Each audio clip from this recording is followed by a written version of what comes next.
to Monday Night Rants on the Better Sports Network. What is going on, everybody? Uh-oh, somebody has a case of the Mondays. Well, that's the way the cookie crumbles. And, well, Bob's your uncle. Rants on the Street with Thomas Stevens. Shout out to my producer, Tyler Heavy T. Soto. Boom.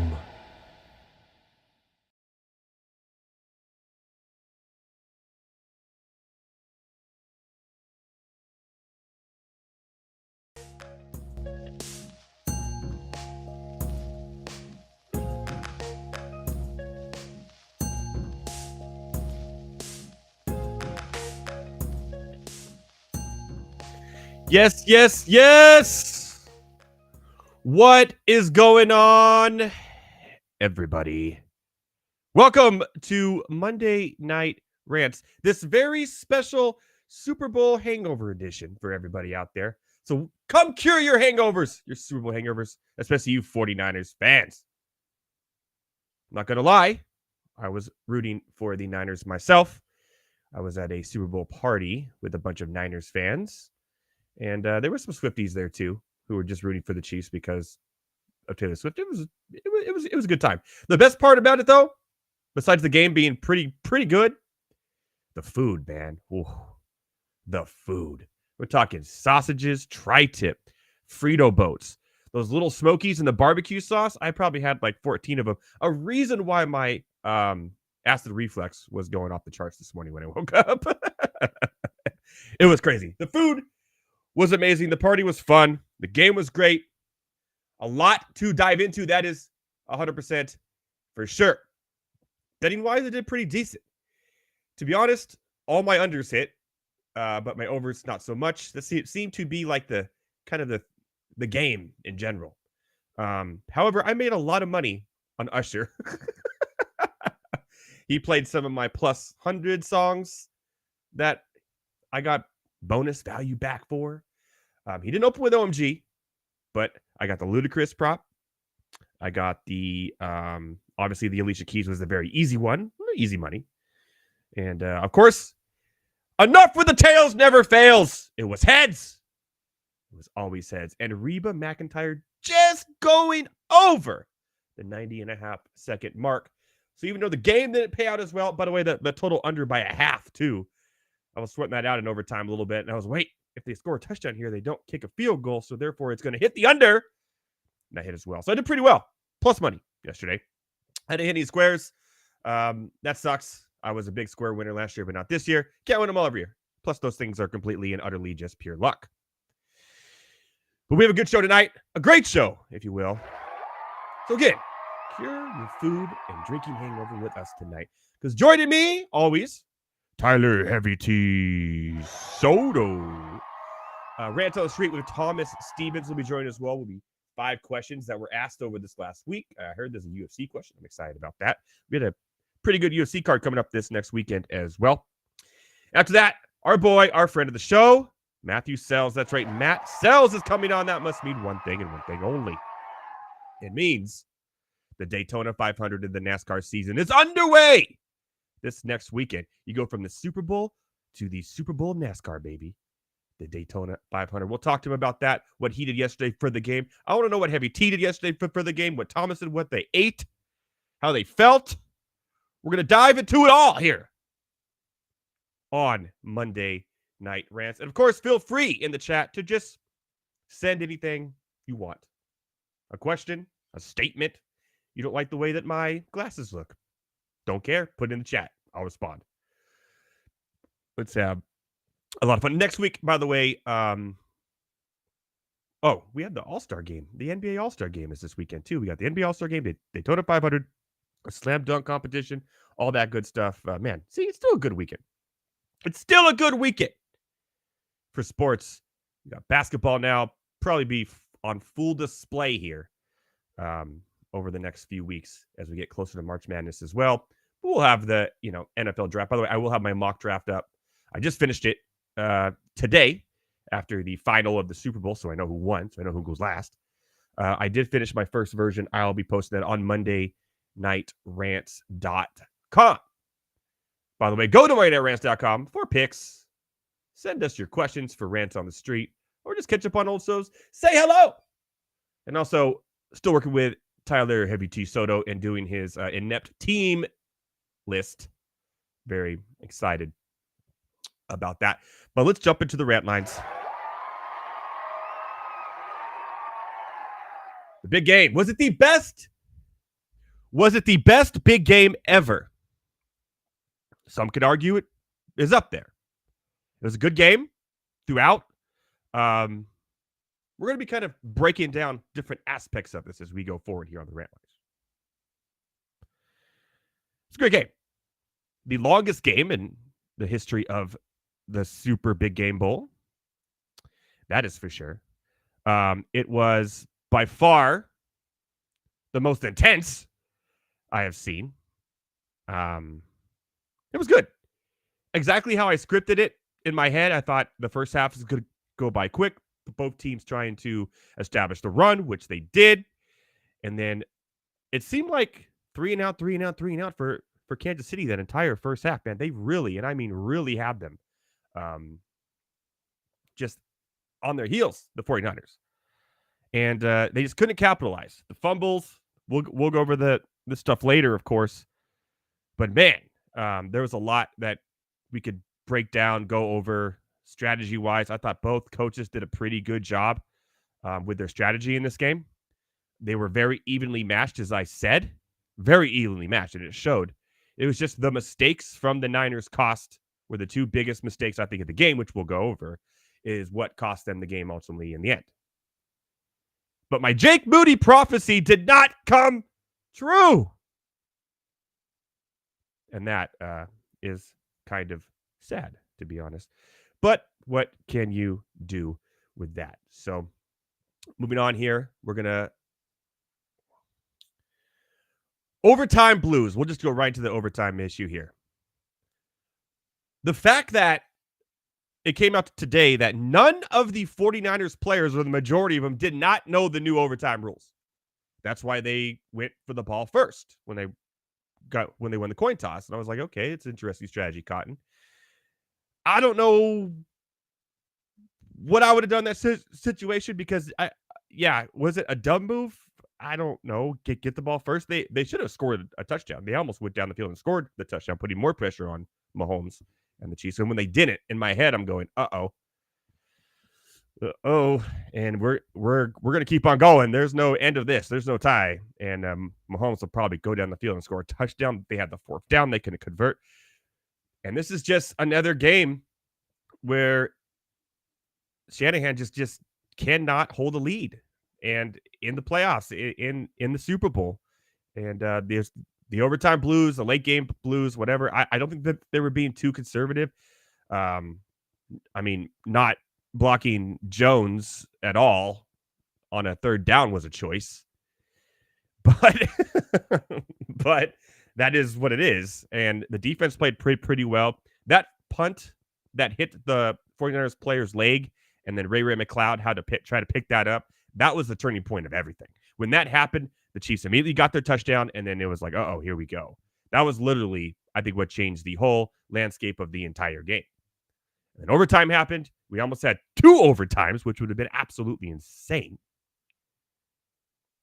But ultimately, those two things, and whether they had the ball first or second, I don't think that would have mattered in this.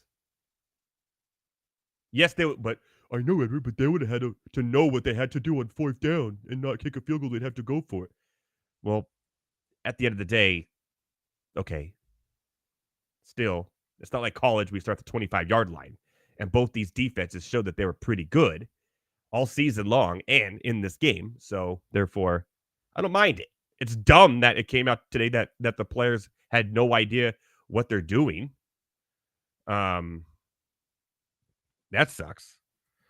But ultimately, so I gotta send the link to our guest. They're asking me for the link, so let me do that real quick, and we'll so professional here, Monday Night Rants.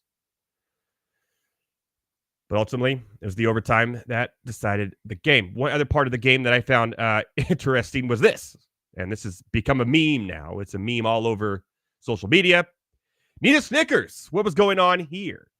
Well, obviously, it was the fumble with Pacheco deep into the 49ers red zone area, and Kelsey just lost his mind, actually bumping into him when he wasn't looking, almost knocking him over, which is very, very intriguing. And a lot of people are asking the same question that I asked when I saw this: is if that was any other player, if this wasn't the Super Bowl, if this was Week 3 of the NFL season, and even AJ Brown said on social media that if he did that, he would be benched or told to go home. Would that fly? Would something like that actually fly if it wasn't the big game, if it wasn't Travis Kelce and Andy Reid, if this was a different coach in Week 3 and that happened? He almost fell to the ground.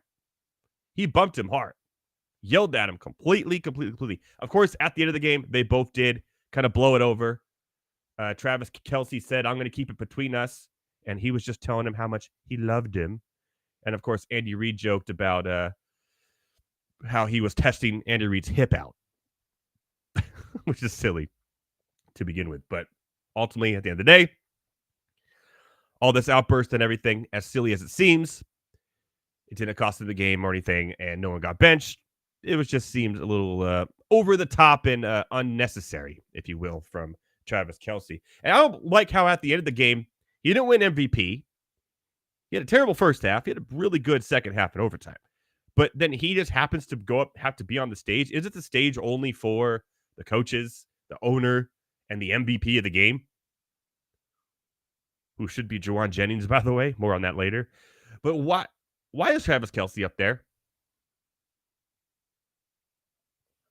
I don't get it. Speaking of Juwan Jennings, this game had some unexpected heroes. That's some players in this game that nobody thought would make a difference. Did you know, before this game started, that Juwan Jennings would become the second person in NFL history to throw and catch a touchdown in the same game? Only two, that's right, Nick Foles. Wasn't on my bingo card. Did you have Mecole Hardman catching the winning touchdown of this game to win the game for the Kansas City Chiefs? Also was not on my bingo card. By the way, Hardman was the second leading receiver for the Kansas City Chiefs. Hit that under on the Rashee Rice. Only had 39 yards on 6 receptions because, like I said, the 49ers are really good at yards after the catch, not allowing those quick little 1-yard passes, air yard passes. They just know how to stop it. But it was good to see some unexpected heroes in this game that no one would expect, just to add to the drama of it all. And ultimately, a good time and a good watch for everybody out there, really. So, shout out to the unexpected heroes of Super Bowl 58. But there were even more heroes in this one. The kicking game.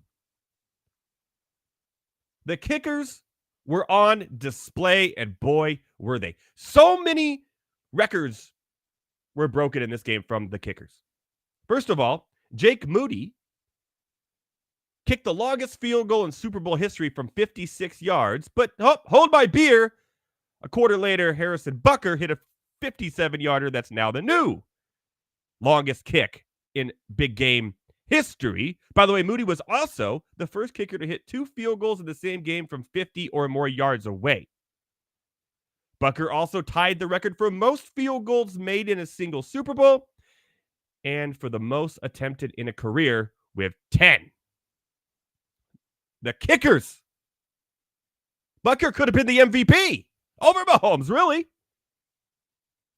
And to put it even in more perspective on the kicking, that's right, there was 7 total made field goals between the two kickers. 7.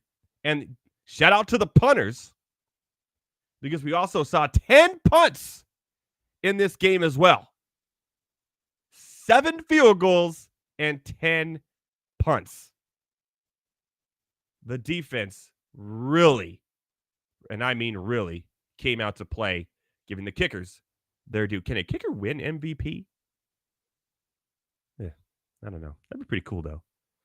It's never happened, never will. The MVP will be a quarterback's award for the rest of time. But there you go.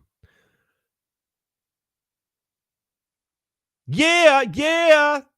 That's right. What a halftime show that was by Usher and friends. I got to live my inner 2000, show my millennialness love of TRL on MTV. I thought the halftime show was good. I didn't think it was bad. Do I think it'll be one of the most memorable ones ever? Probably not. But it was a lot of fun. Usher was looking like he had a good time. He put on roller skates and started doing couple skate mix in the middle of Allegiant Stadium. He almost fell on his ass a few times. That was fun too. But ultimately, it was a good show. Played some jams, played some bangers, if you will. Brought out friends. We all knew Lil Jon would be coming out. What is Lil Jon doing nowadays? He's coming out for his signature slogan. Yeah. Alicia Keys, we all knew that was happening. She had some sort of piano that looked like it was in Blade Runner 2049. That was cool. And then they were like really romantic. And then she said, okay, guys, I'm out. And sure enough, here comes Ludacris. Oh, and her was there. If you watch it back, her was there to do a guitar solo just so Usher could put on his skates. And her's like, all right, I'm out. And the Usher's skating around. And here comes Ludacris. Lil Jon's out there and Usher. And I feel like I'm watching a Fast and the Furious movie. And they're wearing Tron outfits. It's great. We got to hear Lil Jon do his own song, and then I'm going, can we get Lil Jon to be the halftime show next year? Come out with shots? Lil Jon and friend, the East Side Boys? Get them all out there. It's in New Orleans, so maybe Lil Wayne could be the halftime show next year. But shout out to Usher. I thought he did a pretty fantastic job. And Reba McEntire, by the way, belted that out very nicely, the national anthem. And by the way, it was going quick because I was timing it. And as it's going, I'm going, oh, man, she's going quick. Like, they weren't kidding. She sings this thing, and I mean quick. And sure enough, it got to the end, and we're at like a minute 10. And I'm going, uh-oh, I just lost this bet. Until she said the word brave or sang the word brave for over 5 seconds. Brave. And I'm going, yes! Thank you, Reba! Thank you! So, that was a lot of fun. All right. You got to get, let me check and see if Thomas is having some troubles getting on here. But yeah, we're going to get Thomas Stevens on. We have, I got a ton of text messages from we're drafting in my Dynasty Baseball League. So I have a go there. I almost won last year, so I don't got to worry about that till the end of the first round. So that's right. But we'll get Thomas Stevens on. We'll do Rants on the Street. I want to talk to him about the NBA trade deadline. We got a good UFC fight coming up this weekend as well. 298. Volkanovski is returning to the octagon against a competitor that is kind of random, but we'll see how that all plays out in the end. So we'll talk to him about that, and we'll have a lot of fun. Coming up, we're going to have Thomas Stevens, but as we always do now here on Monday Night Rants, Thomas Stevens. But first, this.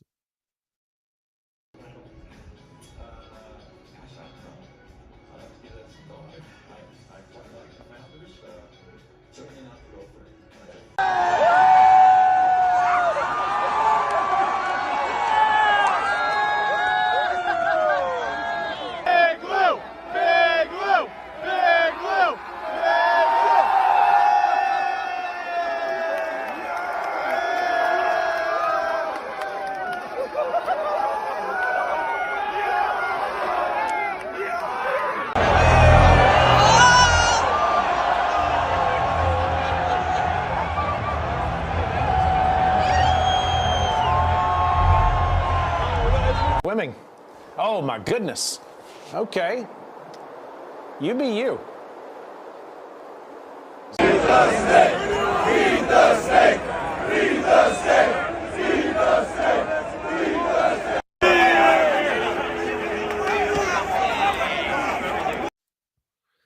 That's right. That was not Happy Gilmore outtakes, my fellow ranters. That just happened over the weekend at the Waste Management Phoenix Open, a PGA Tour event where golfers were telling fans to shut up, all Shooter McGavin style, and they had a beer snake and a lot of other fun things going on there. There that looked like I thought it was just like the Barstool guys doing something, but no, that's just a lot of fun there. Better Thomas. What's going on? Did you catch any of the Waste Management Phoenix Open over the weekend? Not with my, not in live action, but I did over Instagram and Twitter. It was all over my Twitter feed. So they had over 500,000 people trying to be in there. Most of them drunk, as it seems. They had to stop serving alcohol, for yesterday. Like, we're not serving you guys anymore. At a golf event too. At a golf event. Like, it literally, it was as close to Happy Gilmore as I can't even imagine that would ever have happened in real life. But here we are in 2024, and Happy Gilmore is a real thing. Golf was more hyped than the Super Bowl yesterday. Yeah. Well, it did say hold my beer too. How was your day yesterday? What did you do for the big game? Nothing much. Went with family and friends, did some Super Bowl squares. Absolutely made money on Vegas and made money on the Chiefs, man. I, been saying it since the Ravens. They never should have been plus odds. And I capitalized on it. So it was a good day yesterday. I don't root for the Chiefs often. And honestly, it was kind of nice to, root for a team that's not a heart attack every week. So it was interesting. I'll give you that. And did you eat anything delicious? Was your barbecue going? Yeah, we did some carne asada, pollo asada, stuff like that. Yeah, little kind of Mexican feast, nachos. Yeah, no, it was good food. Good day. Had a little pool action. Always loved the pool, The pool? Oh, wait, you live in Southern California. Yeah, there you go, yeah. I was going to say, not here, man. Are you kidding? I was in a jacket. Heated. Oh, heated pool. There you go. Wait, is there a TV out there? So you're just in the pool chilling? There is a TV out there, yes. Al's house is very nice. Only in Southern California would you have exactly. a TV nowhere else next to a pool. Well, maybe I should go to Al's Super Bowl party next year because that sounds like you should, man. When it's going to be, when it's going to be the Michigan Chargers, we'll be in the Super Bowl next year. The Michigan Chargers, the University of Michigan Chargers. Every notification I get is like the Chargers hired this guy from Michigan, then this guy from Michigan, so he just hired his staff. It's crazy. Be a lot of fun. Are you going to the UFC event? Oh man, I down wish. in your area this weekend. You're not going? No, man. I thought about it. I tried to get a little group together, but it's pricey. Yeah. So gonna have to maybe the next 4 years when they come back. Yeah, right. It's at the pond, right? It's at the pond where the Anaheim Ducks try to play hockey every year. Yeah, exactly. Yeah. they play hockey, but it's not very good. This is by far the biggest thing they've had in 4 years. Yeah. Yes. Since Ryan Getzlaf won a Stanley Cup, there you go. 2003, whenever that was. A long time. 2007, I think. Yeah. That was a long time ago. Although that was the first Stanley Cup in California history, so shout out to the Ducks for that.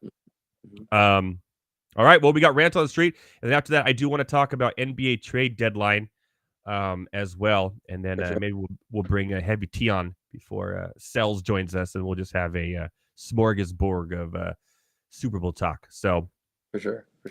We got questions this week. By the way, we will get those up, the forum up on MondayNightRants.com, where you can go on and answer or ask your own questions as well. And then Thomas will go like, woo, okay, let's see. That one sucks. That one's good. That one sucks. That one's good. Filter them out. Put those on there, and then you could have some fun with that. So let's go into Rants on the Street with Tom Stevens, air horn.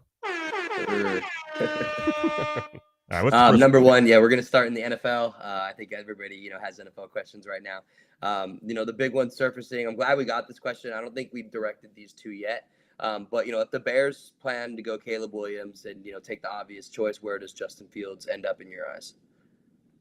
I mean, actually, it's pretty similar to the same question that we asked about Fields or in the past. Mhm. I don't think he goes anywhere. I don't think. I think they try to trade that from that first spot. There's a lot of willing teams who need quarterbacks way more than the Bears do. That would be willing to give up a lot for someone like Caleb Williams, Mhm. uh, Patriots included. Yeah, I think they trade out of that spot and keep him. But if they do say no, none of these are good, and they do have the first spot, they could still take Marvin Harrison Jr. there too. By the way, Mhm. uh, but if they do end up getting him, obviously, I don't think he starts next year. They keep Fields. If they try to trade Fields, then like I just said, there's a lot of teams looking for quarterbacks. Um, oh man, I just don't see him leaving. It's really hard for me to see Fields leaving Chicago right now, especially we got one more year. You could just see how it goes in a year. Get Marvin Harrison Jr. That makes so much sense to me. You saw how his game elevated with Moore, and now you add Harrison, Mhm. and it just changes the whole outcome of his game, right? Yeah, for sure. To me, by drafting Caleb Williams, it's almost like a start over, and I don't think Caleb Williams is gonna be CJ Stroud. I hate to break it to everybody, he's not gonna be CJ Stroud. I didn't even know CJ Stroud was gonna be CJ Stroud. I thought he would be Mhm. the quarterback in his class. I was right on that, but I didn't think he'd be like all of the next Justin Herbert, uh, right out of the gates. So, I don't know. I don't think he goes within the division, but I mean, do you have an answer for this? I don't I I mean, anywhere no, else except like Chicago. I completely agree with you. I think I don't see them taking Caleb, and I actually think you're 100% right. I think Fields has one more year left on his deal, I believe, and so if Caleb Williams, comes and you keep Fields, there's no problem with that. Everybody loves competition, so either way, I still see Justin Fields staying in Chicago. If he does get traded, I'd say Seattle's interesting for me. I think Seattle doesn't have like a great pick. If they don't draft, maybe they go get Fields. The Steelers, I mean, I hate to say that the Steelers could be interesting if, Fields wants to go somewhere. But there's, I don't see that trade happening. Like going after Caleb Williams, like I'm a USC fan and Caleb Williams is legit. Don't get me wrong. He's a great quarterback, but he's still unproven, man. Like you can't do that in this league. You can't look at a guy and go, it's 100% because it's not. And you go backwards. I think you go backwards if you get Mhm. Caleb Williams, and I and it's agree. a, it's a risk. It's a risk, and you got Chicago, you got the fans chanting Justin Fields' name. It's not like the fan base is pushing and pushing and pushing for Caleb Williams. No, I think they liked what they saw, and I've already One seen a hundred lot percent. of Yeah. people putting the Bears in as like a sleeper team next year hmm with obviously Fields hmm to make the playoffs, and If they you showed a add lot of. Marvin Harrison and you use Oh that yeah, money available for the defense, and maybe a couple solid. more pieces on the offensive line and stuff like that, I Yeah, mean, bro, you're there. It's not bad at all. Like, yeah, I agree. so yeah, So I definitely think he stays. I'm 100%. I'm in line with you for sure, there as you have usual. it. Great minds, my friend. Great minds. Yep. Number two, I'm not gonna lie to you. I don't like this question, but I did include Oh, it because it's a question that everyone's saying. Um, how far is Patrick Mahomes, from catching or being in the same conversation as Tom Brady? that's all I saw all day today. I couldn't run from it if I tried. Exactly. That's why I Um, had to include it. there's so many comparison numbers on Super Bowls and Super Bowl MVPs, and there was one where by this time in his career he had more than Brady and Peyton Manning combined. I'm like, come on, that's not fair. Mhm. Um, but I he needs to win one more. To be honest, then he needs to leave the Chiefs and go to another team and win another one. Right away from Andy Reid. I think Yeah. that's what people forget, but what makes Brady so good Mhm. is like you didn't understand how good he was until he left Mhm. Belichick and literally within a year took a Mhm. team that nobody thought the Tampa Bay. And Wild card by team. the way, who did they beat in that Super Bowl, Mr. Thomas Stevens? The Chiefs. Yes, sir. And who was the quarterback of that Chiefs team? Him himself, Patrick Mahomes. There you go. So, yeah, a heavy T in the chat says he got at least to win one more. I think he Yeah. has to win at least one more and then one with another team.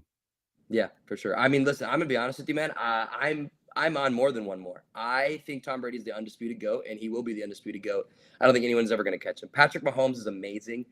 Patrick Mahomes is, I didn't see all of Brady's early career. I'm young, I'm 22 years old, but I did see, the ending, and he whooped my team's ass every year. Every year when we tried to get there, he beat us, and 7 championships is something that I don't think it'll ever be touched. But I 100% agree with you. I think that him leaving Belichick, and, it was always, who was it, Brady or was it Belichick? Well, we know that answer now. We know who it was. I'm sorry. It's not a conversation no more. He left and he won. Mahomes is great, but he's got 3.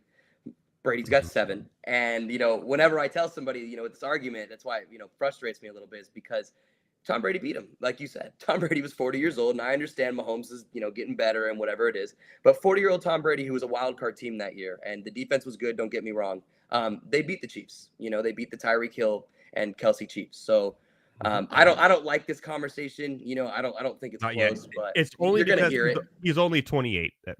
That's why it's okay to have it, because Yeah. what will he do by the end of his career? 100%. But I just think it's so early right now. Like 3 to 7, man. It's Imagine if he goes difference. to like the Washington Commanders and then wins a Super Bowl. Exactly right. Like Then, that would be. then we're we talking. could have a different talk for sure. Sorry, sure. Washington. Don't get your hopes up, fans out there for the Commanders. I just thought Josh in the chat was talking about the Commanders would be a good spot for Justin Fields. I kind of agree with that. I 100% agree with that too. And then he's making fun of you for being a USC fan. Hey, rightfully so, dog. It's fine, man. It's fine. Win total for the USC Trojans in the Big Ten next year, not looking good. Not looking good at all. It's all right. Thank God that's like a fourth favorite sport. So you can clown all you want. We'll put fifth. We'll put UFC above that one. So yeah.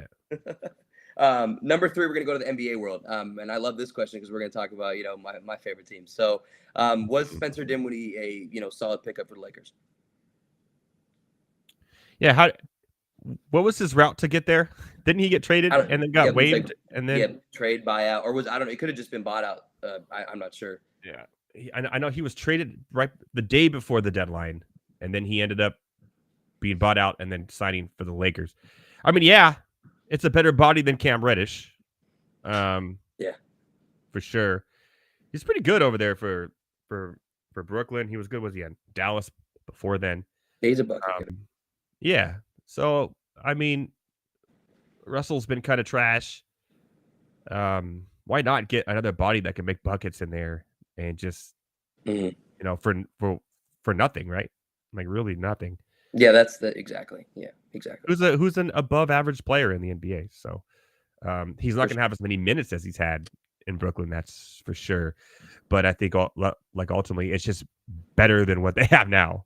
So a great pickup, and kudos to him for getting out of there and wanting to seriously, somewhere that could possibly, at least have a chance to make the play-in tournament. Sorry. But you're not wrong. Yeah, it's okay. It's a good pickup. I don't think that's who won the trade deadline. I think the Knicks did a really good job. They got some extra bench pieces that they needed. I don't know why anyone would want to trade for Gordon Hayward in this day and age, but the PJ Washington to Dallas was an interesting one for me. I know Dallas has been hurt. I know Lively's been hurt. And he was break his nose a couple days ago too. Yeah. Once he came back from his original injury, it's geez. So a good backup piece there that they need, because again, that team has no depth other than the 2 stars. So I kind of like the PJ Washington trade, although PJ Washington's always hurt as well. But yeah, that Hornets team, man, their best player now, I think, who's been hurt all year is Mark Williams. I'm not gonna lie, and he's been hurt 70% of the year. But yeah, for sure, yeah, the other ones. I think that was a big trade. The Raptors got did Patrick Beverly go to the Milwaukee Bucks? How many teams is that guy gonna play for? I don't know. I mean, honestly, I kind of like the move for Milwaukee. It's not a game changer, but I mean, a little locker room vibe, bring some defense into a championship mentality. Yeah. For campaign too. I mean, geez, it's I don't like campaign at all. Yeah, that's nothing. So that's a good one, I guess. And then other than that, who was the Raptors traded for somebody? It wasn't, or is that where did Gordon Hayward go? I don't even remember what. The Thunder. The Thunder. Cool. He could be hurt over there. The Mavericks too. Honestly, I forgot to name this one, but Gafford. Well, I thought that was an interesting move They too. did get Yeah, Gafford from the yeah, Wizards. I think that's a good pickup too because they were really hurting in that front court. We said they were hurting last year in the front court, and they were, and they got Lively, and Omax Prosper, who is still in the G League. So obviously he hasn't shown his, full potential. yeah, for yet. sure. So they needed that. So those two guys will fit right in and to help Dallas out because they've been struggling a little bit too, for the most part. So pretty weak trade deadline, to be honest. The NBA. Yeah, no moves. It always is. The trade deadline in the NBA is kind of weak. The NFL one's a joke. It's really the MLB one that is the exciting one every year. So shout out to your Lakers. They got a little bit better and not worse. Yeah, it's for nothing. You know what I mean? Like Spencer Dinwiddie's not coming in. It's a huge championship move. But big game tonight. The Clippers and the Timberwolves will be right after the show is over. They're going to be tipping off. Looking forward to that. The winner takes sole possession of the number 1 seed. And then I think the Clippers have like Washington or something at home and before the All-Star break. You looking forward to the All-Star game in the NBA?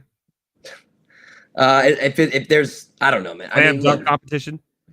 Honestly, you know what I'm looking McClung is back, baby, to defend his title. That's facts. But the 3-point contest, I like the 3-point contest, dude. Isn't they doing a special Curry versus Sabrina ISU? Don't give me my opinion on that. I watched yesterday as I was preparing for the big game, the Swiftie Bowl. I was watching Caitlin Clark try to beat the record for most points, and that was kind of interesting. And they ended up losing the game. It was kind of sad, actually. I kind of felt bad. Yeah, like 3 game wins. And she didn't get it, so I was like, that kind of sucks. Wait, yeah. She's a hooper though. They finally get on Fox like when nothing else is on, and it just kind of sucked. Yeah, but she'll be back on Thursday night to try to break the record. I'm sure I'll watch it for sure. Yeah, no, she's one of those exciting ones, man. I like watching her.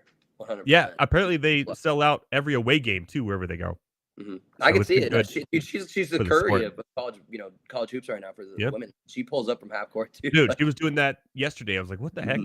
No joke. And last year throughout their run and all the way to the final, she was doing the same thing. She's like, and you don't even see it coming. She goes, whoop, whoop. Nothing but net. But she had a really rough fourth quarter. So shout out to her though. She'll beat it at home on Thursday. For sure. All right, what's the next question we got again?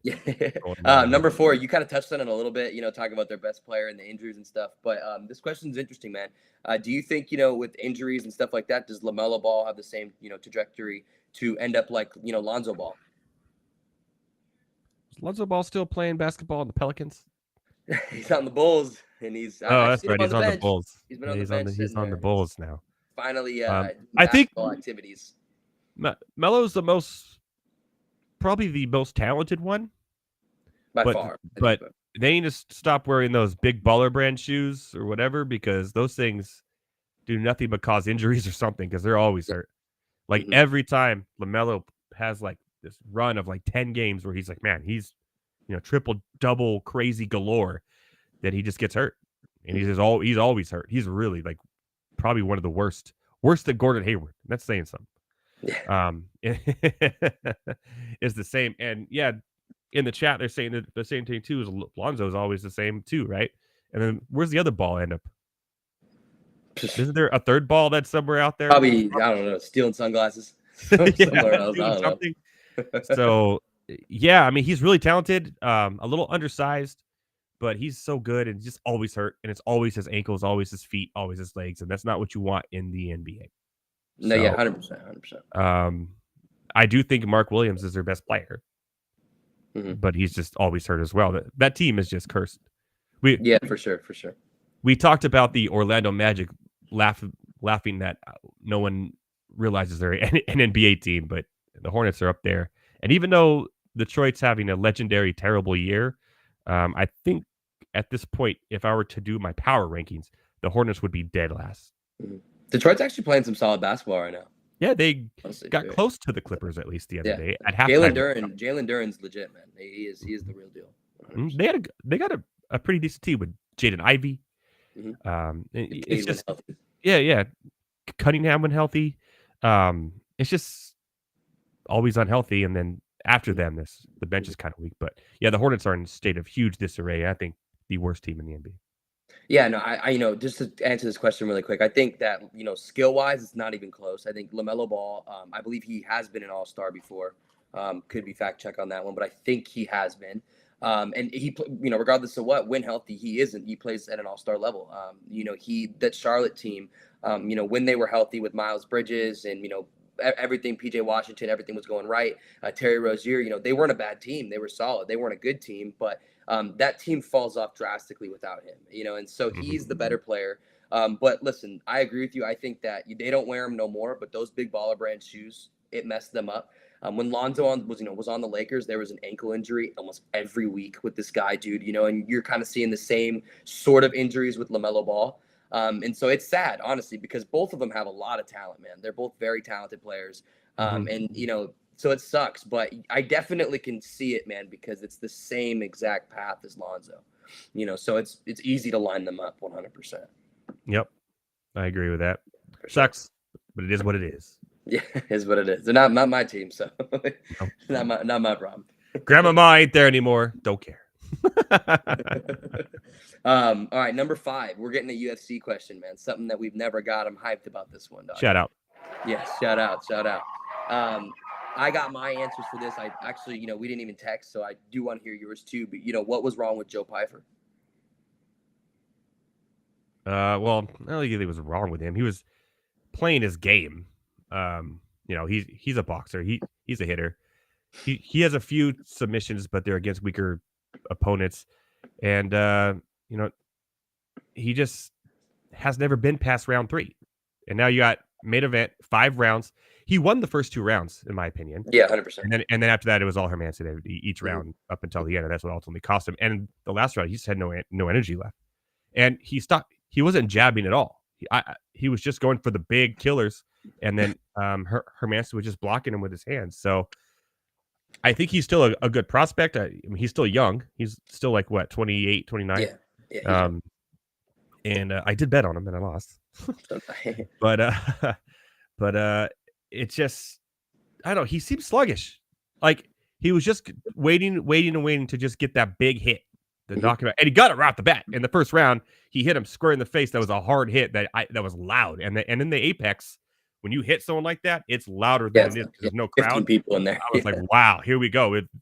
This is going to be the Joe Pyfer show. And it just turned it after round 2, even the end of round 2, it started going the other way. And then just never looked back really. And just couldn't. Once he went down in round 5 on the ground, I was like, he lost. Over. Yeah, that's GG. Yeah. 100%. How do you feel about it? Like, I just thought he was a little sluggish and just not. No, 100%. 100% agree. I think the biggest thing that I saw, was obviously he's never been to round 3. That was huge. Or past round 3, that was absolutely huge. Hermanson is a veteran, and he has. So those are the big differences right there. But the biggest difference that I saw was the pace. The pace in the first and second was all Pyfer push. It was push. He stopped. He started to fall back a little bit. Yeah, and once Pyfer landed on his back foot, he had nothing. I mean, it was like he's looking for a counter, and it's always this big shot. It's not there. There's how many of these big shots over Hermanson's head that we see? Exactly. And everyone. doing that. I mean, it's hitting. People think it's hitting, and it's not. It's hitting right here. So it was a whole right when I saw. I was 5-0, man, with the fantasy alarm lineup in DK, and I had Pyfer. Oh no. 6-0 with Pyfer, dude. And I was watching. I'm like, yeah, right in the third. DC said it. And once you saw Pyfer just back, and the corner's telling him, and he's coming out, he's doing the same exact thing. You knew. And then, like you said, once that takedown happened, man, which honestly, I was surprised that Pyfer didn't try to do that a little earlier in the fight when he had energy. Because Pyfer can take people down. There's a lot of single legs, stuff like that. Yeah, but Hermanson's a little bit more tough to bring down. No, yeah, 100%. I just think, like he did it too late. He tried to do that strat in the 4th when it was like Hermanson knew everything. He was way too tired, So Pyfer, if he wants to be legit, which he can be, he's very technical. He's got the power. But if you want to be a champion, man, you got to learn 5 rounds. And it's just true. You got to learn 5 rounds if you want to be a champion. I think he'll be back. I think he'll be fine.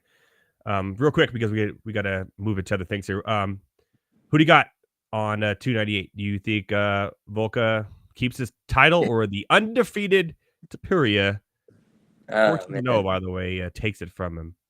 I do have Volk winning. I'm a big Volk guy. What are the odds right now? Let me see real quick. I believe what I saw earlier was. Let me see. I mean, Tapuria just went up quickly to get this title shot, really quick, but he's been doing a lot of damage. It is really close. It's really close. It's minus 112 to Volkanovski. Wow. So Vegas thinks it's going to be closer than that. I think listen, Topuria is interesting, man. Like he's interesting because he's exciting. Like he's what the UFC wants, man. Like, it could happen in one hit. He's got the cardio. He has low average fight time. He has a high knockdown average, significant strikes. He leads every category over Volka, obviously. But takedown is where, Volka's going to have to win here. But yeah, no, it's going to be a good fight. I'm looking forward to it. I'm sure you are too. I'm sure we'll text. Tell me where to find you. And all that good stuff. At Better Thomas. At Better Thomas on every social media platform. That's right. Twitter, everything. Yep. Send the questions in. More UFC Send the questions in, people. Thomas will not be at UFC 298, but he will be there in spirit in the same zip code. Exactly. Yes, sir. Enjoying it in the pool, in a heated pool, watching it on television, sipping a Mai Tai with his pinky. Did I get that right? Hell yeah. To a T. Yeah. All right, my friend. Well, I'm glad you enjoyed the Super Bowl. I'm glad you won your bet. Yes, sir. I'm glad you won your bet, even though I did not win mine. I did win all my Usher props, except for the first song, but still made some money there. So I'm happy. They didn't even play. I put DJ Got Us Falling in Love. They didn't even play it. They didn't even play it. No, it was the second favorite too. Crazy. I was waiting for a pit bull to come out there and get down. No, right, never happened. I really enjoyed the Tron suits and the roller skating though. I thought that was tricky. All right, my friend. Well, we'll see you next week. Enjoy UFC. I'm sure we'll talk. I got some bets for it. We will, for sure. I'll put, if you want to write anything too for MindRants.com, maybe some bets for the UFC fight, go ahead and send them my way and I'll publish them for you. Cool. We can do mine and yours. We'll post them maybe Thursday or Friday. Sounds good. Yeah, I'll text you. All right. My man. Next week, bud. Later. All right. At Better Thomas. We got Matt Selz in the waiting room. Let's bring on Heavy T, though. We got to get Heavy T on here real quick. I don't know what he's doing in the background. His camera's off. You never know what he's doing when his camera's off. It makes me nervous. So we are in the same Dynasty Baseball League. So I have been doing research this entire time. That's why I didn't plug you earlier. I was actually probably bring him on now, and then I can see my text that you're texting with everybody in the league, and I'm going, just doing some quick research on the guys. I got something for you. What better person to bring on right now than Matt Selz, who is literally the prospect. even better. You can ask him live on the show. Perfect. All right, perfect. Matt, don't screw me. He's in the same league. Remember that. Let's bring him on there. There he is. Matt Selz, what's going on? Oh, having a pretty good day here, obviously. Yeah. Chiefs, okay. Chiefs win. All right, everyone. That was Matt Selz. You can catch him at. I'm not as cold as Marshawn Lynch showing up to Vegas asking Niners fans how they're doing, though.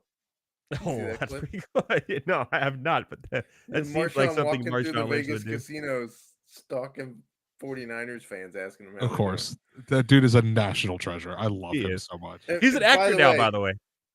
But by the way, talking about your Dynasty League, I was asked in the FA Discord multiple times, individual questions in the DMs of Discord about trades in Dynasty Leagues. And it turned out the two dudes were brothers in the same Dynasty League. They were asking me opposite sides of trade questions. I put it together when one of them was like, here's who I get, here's who they get. I was like, okay, so Heavy T picked. Heard about this trade. What?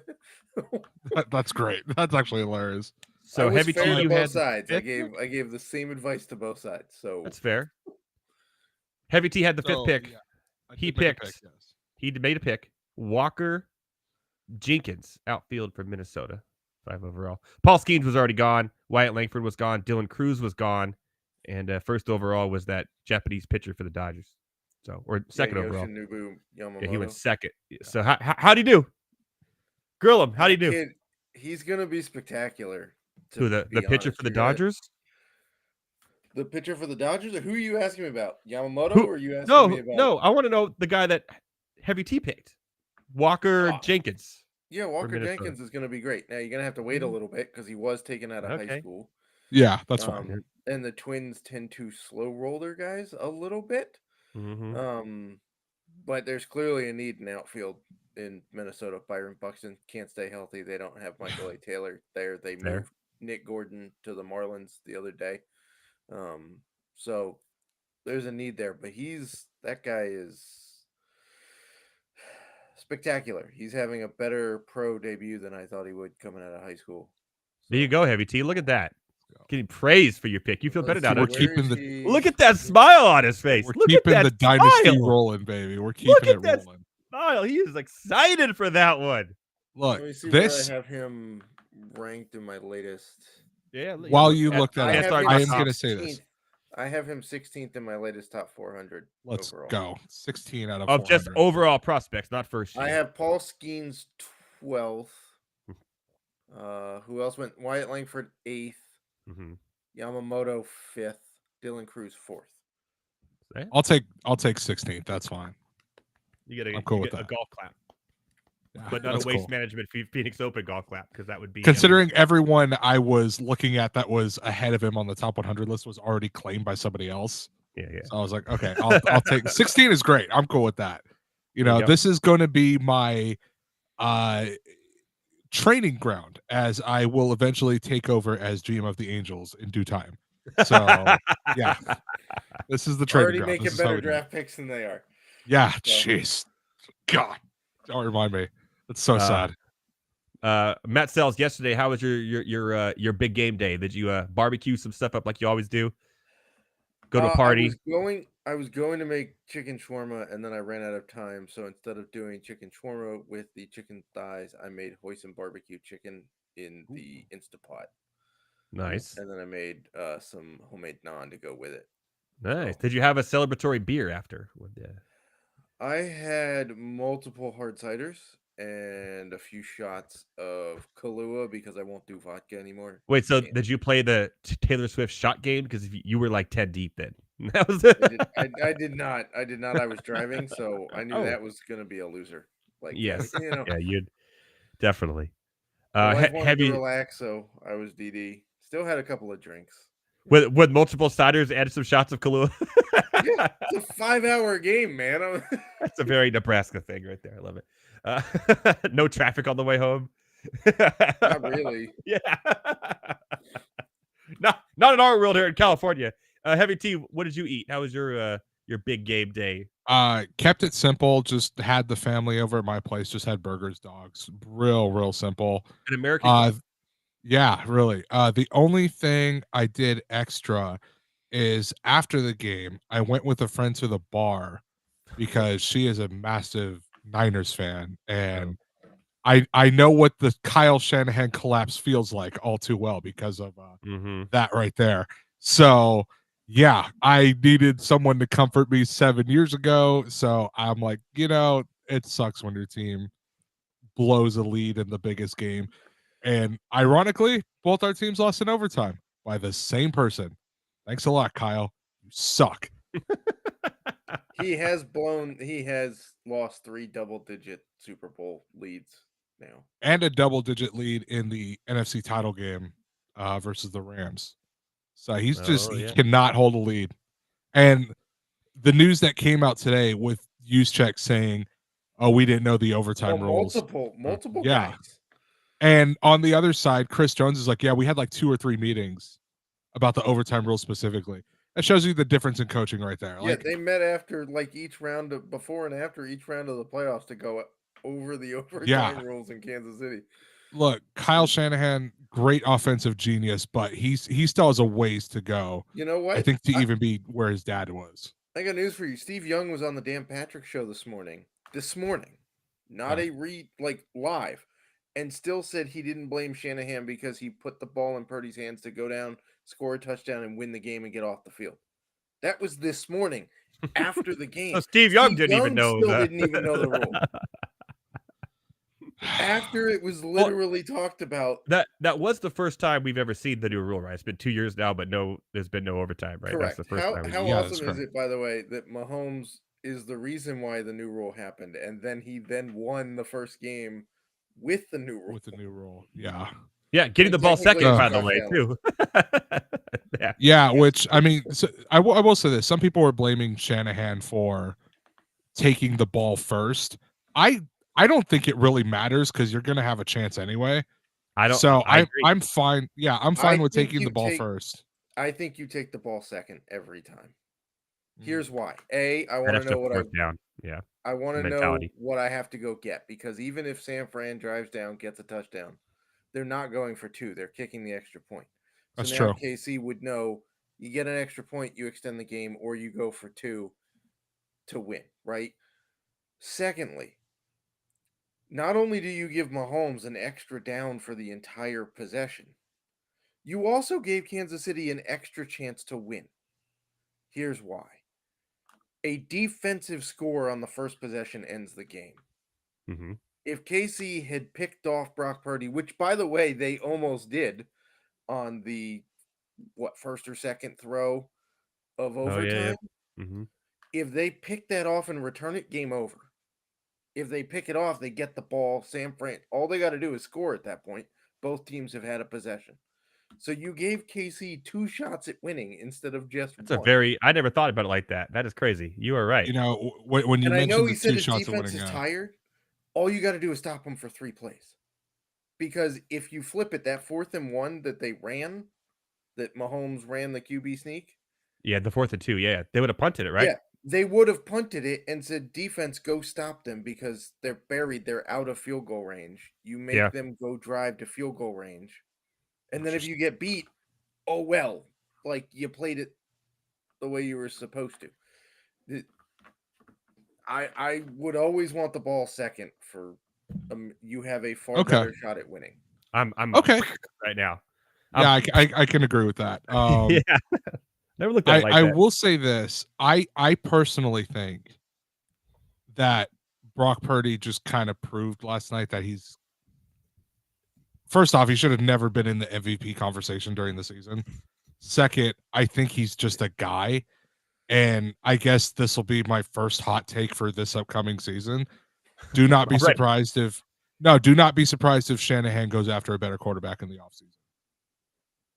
I mean, Kirk Cousins? They did it. That's what I was thinking. They wanted Cousins and lost out on him the last time he was a free agent. And think about it. Jimmy Garoppolo almost won the Super Bowl 4 years ago with the Niners, missed one throw that would have won him the game, and they replaced him. Yeah. They gave Purdy, up a bunch of Purdy draft missed, capital to draft a guy they never used. He missed a lot. Yeah, Purdy missed 2 that I know for sure. Now, one of them I give him leeway on because Chris Jones was coming right up the middle, and that was the one that forced them to kick the field goal in overtime. But if you watch that replay, I don't know what was going on with Kansas City's safety, but Brandon Ayuk is wide open in the end zone. And the second one, which happened earlier in the game, the overthrow in the end zone, I think it was to Debo, where he probably threw it maybe a yard or 2 ahead of him, and Debo wasn't able to reach out for it. You got to hit those in the biggest game. You got to hit those. I agree with that. I will say I saw stats that showed that Spags did what no other team this season has done, which is run a whole bunch of cover 0 and cover 1 against Purdy. And there's a lot of that. Yep. A lot of it. Like 40% of the time he ran cover 0, which nobody in the entire season ran more than like 11% of plays against him in that. Gotta make sense because he's a younger dude, make him rush. That I sent to a friend of mine that basically, and that was the funny thing about like the first half was they were like, oh, Purdy's all poised, right? He was 10 of 15 for 123 yards. And they said Mahomes was scattershot. He was 11 of 13 for 123 yards. In the first, yeah. Granted, the Chiefs did look bad in the first half.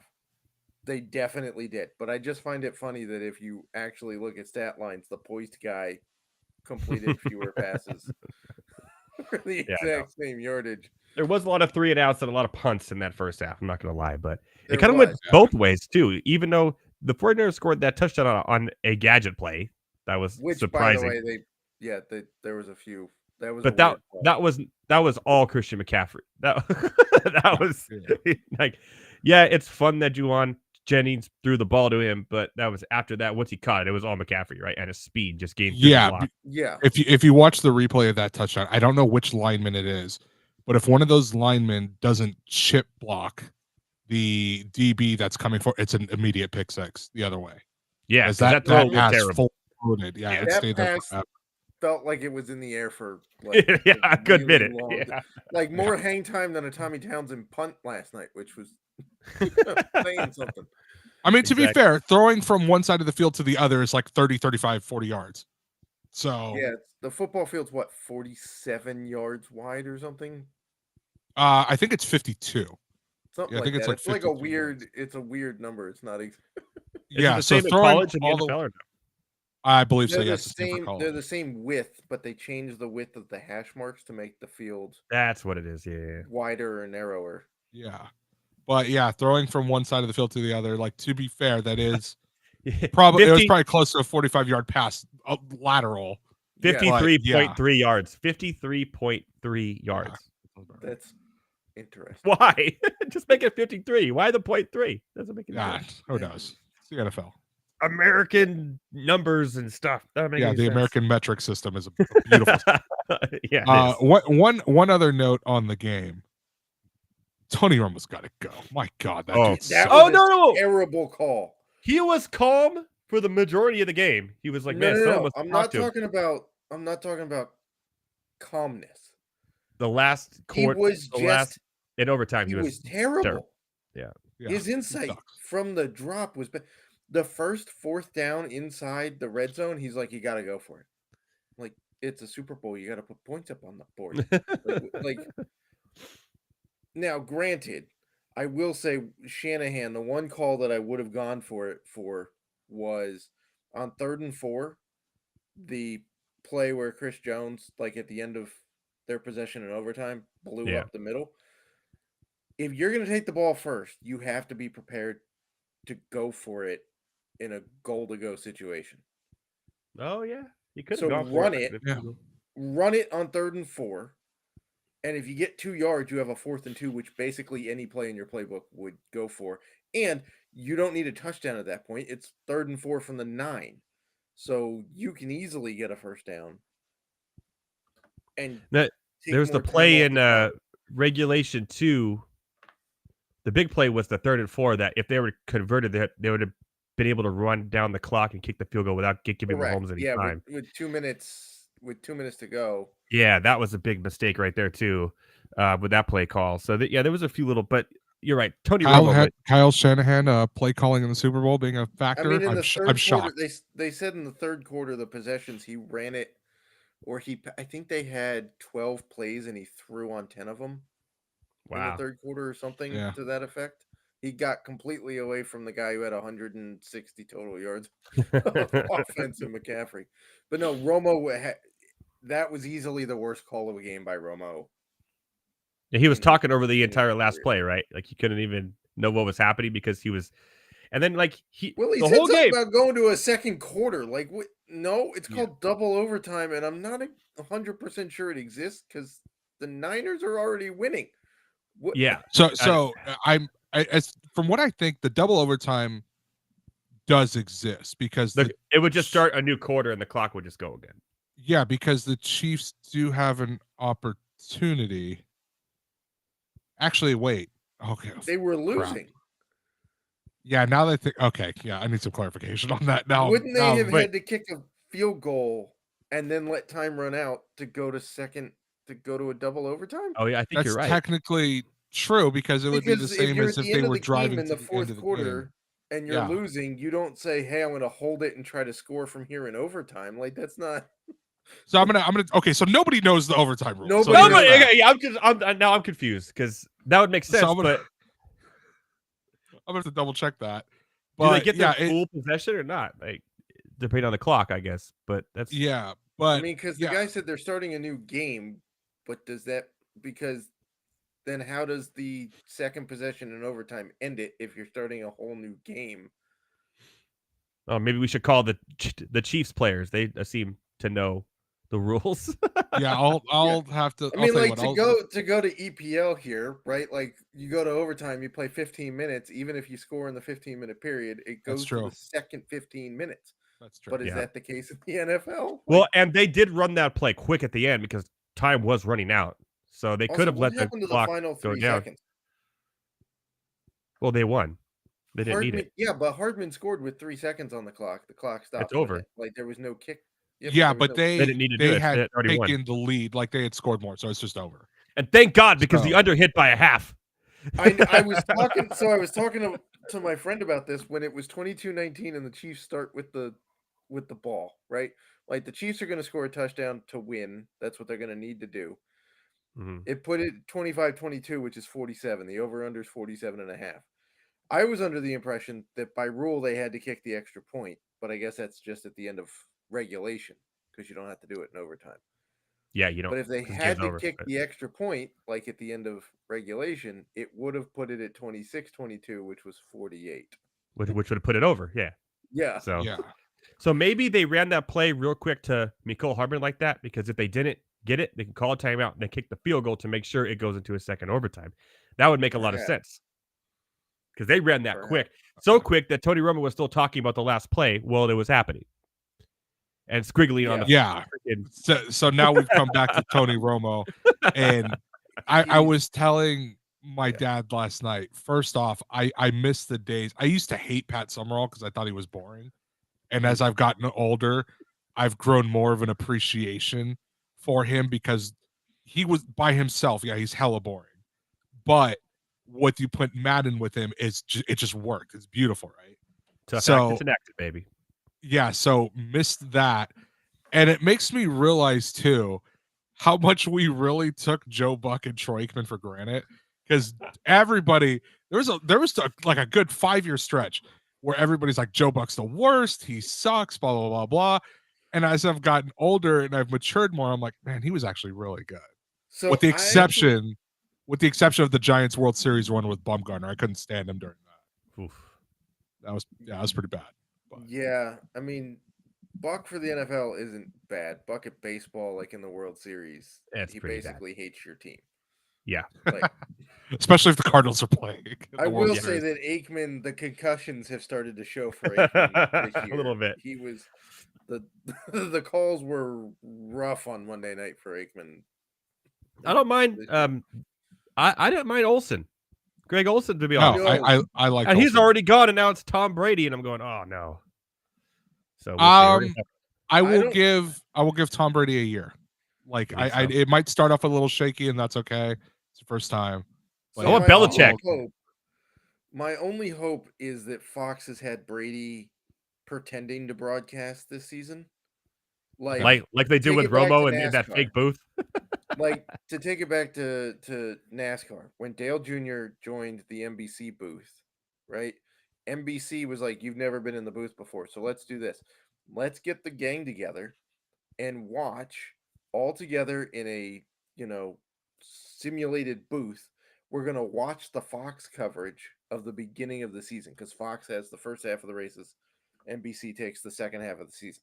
So NBC got all of their guys together and watched the races on Fox and broadcast to nobody the actual races so that by the time they took over for the second half, Dale Jr. had basically a half a season of He's real good, too. practice. Yeah, he's great. And then the first race, he gets the slide job call, which he's now known for, right? In his first race ever in Chicago. So hopefully Fox has been doing that with Tom Brady, that they have somebody.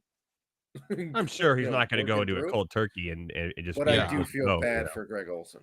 Like, Yeah, Greg Olsen was great. I don't know, but can we pair Olsen with Jim Nance and just kick I'd- Romo out? I'd be fine with that. Also, I know they've thrown him on the ABC the CBS pre-show stuff. I really want to see JJ Watt in the booth. I think he'd do a really good job. I liked At his least you hair. wouldn't His see hair was really The hair 90s was- spike. If he had some But, puka yeah. shells on, man, now he'd be or some bleached. Did We you titties. love see we his- love the frosted tips, dude. We love it. Did you see his tweet about that? Yeah, and I Yeah. saw Did you Mark- ever wonder Mark- if people notice your hair? They notice. Yeah. you know who retweeted it, which I thought was even better? Mark McGrath.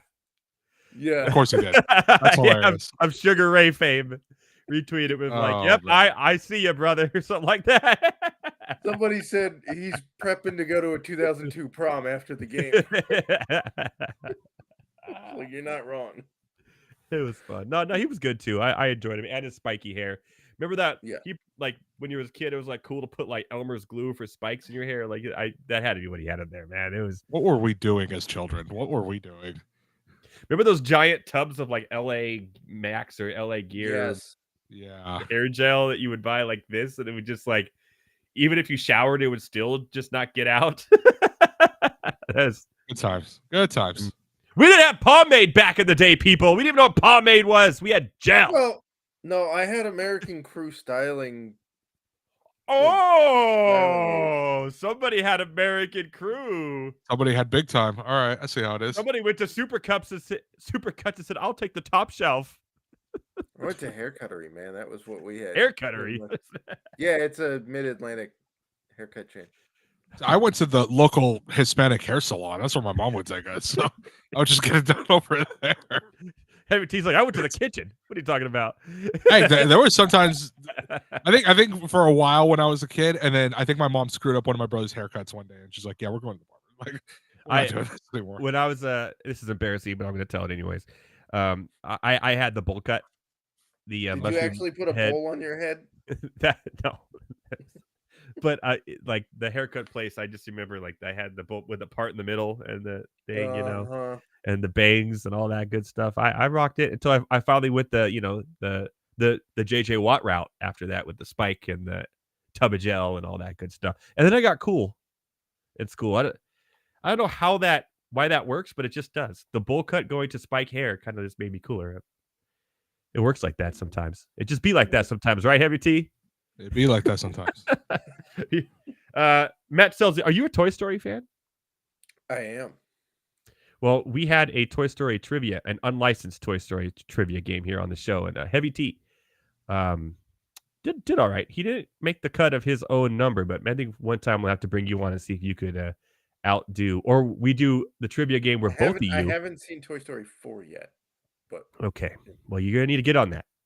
You got to get on Toy Story 4. They announced the Toy Story 5, so yeah, and they've also had the Lightyear movie and a ton of little shorts on Disney Plus. So I've seen the Lightyear movie. I think I could do a Toy Story off, if you will, here on the show. But anyways, while we're all here, before we call it a good day, if you were in Australia, Heavy T, how much do you know about NASCAR? Not a whole lot. I've tried to keep up with it, but I know like the basics.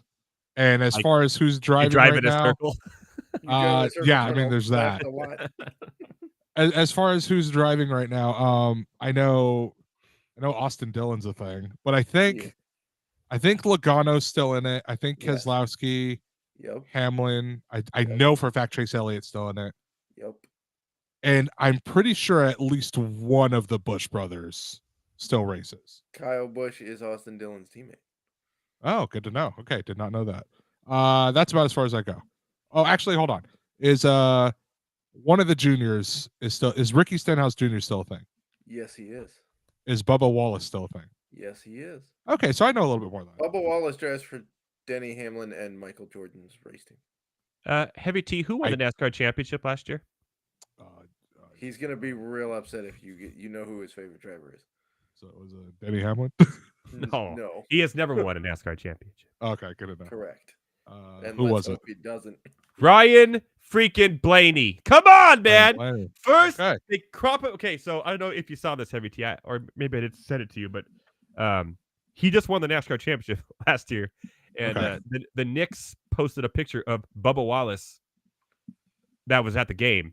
He was sitting like courtside at the game, and it's just Bubba Wallace with like the shoulder of somebody. But turned out that shoulder was Ryan Blaney, who is the NASCAR defending champion. They just cut him out. That's hilarious. They just showed Bubba Wallace, who made the playoffs last year, but was knocked out in the first round.